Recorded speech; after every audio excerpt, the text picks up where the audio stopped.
Look, we have been running a traditional system integration company where we move some products and we value add services, and no, we have been doing some business since last 15, 17 years in Orissa. It's a growth, but now we see that there is a lot of areas where we can disrupt the existing business model and create more value for people and citizens. So we chose some areas like proactive healthcare.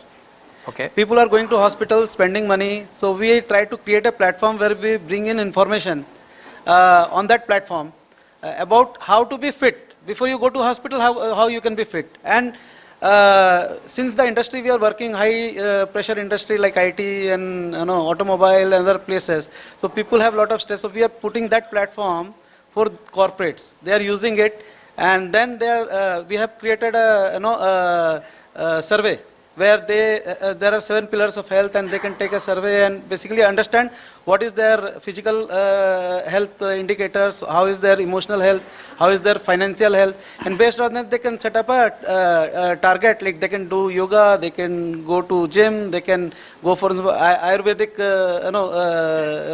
medications. So that is area where we have done it. So slowly from there, now we have started bringing in variables. Like we have created a solution for driver well-being. So we have created, they will be given a health band, and from there using AI, we can predict when they are getting stressed or they are getting enraged, so that the incident of bad incidents which can come into their life can be stopped. By using heart rate variability, we can basically predict that this driver can get enraged. So he can either get into some accident, or he can harass his people who are sitting, passengers who are sitting. So we found that it's very interesting, so we invested into that, and it's doing good now. Like after 2-3 years of struggle, that startup is doing good.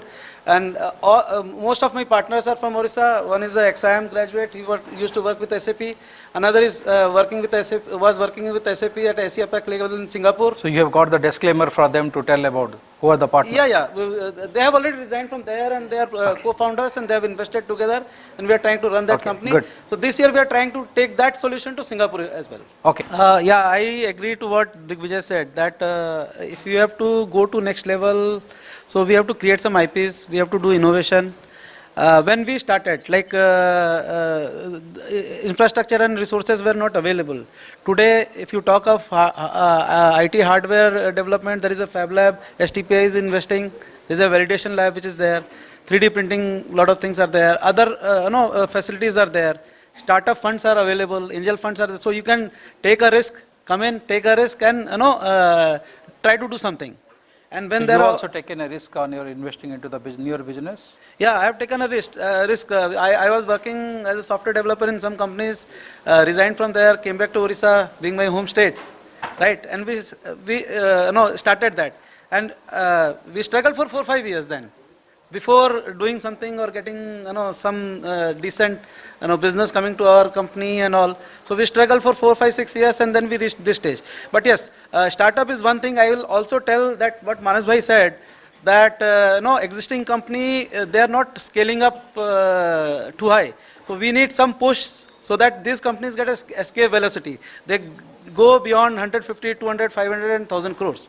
So for that, again, we need a support from our government, bit of hand-holding, so that the existing company who are there, they have solutions into innovative technologies or new areas like Industrial 4.0, IoT and other things. So those companies may be given a bit of extra advantage in terms of pre-qualification, so that they can bid for a large amount of orders or bigger orders, and they go beyond a threshold top line.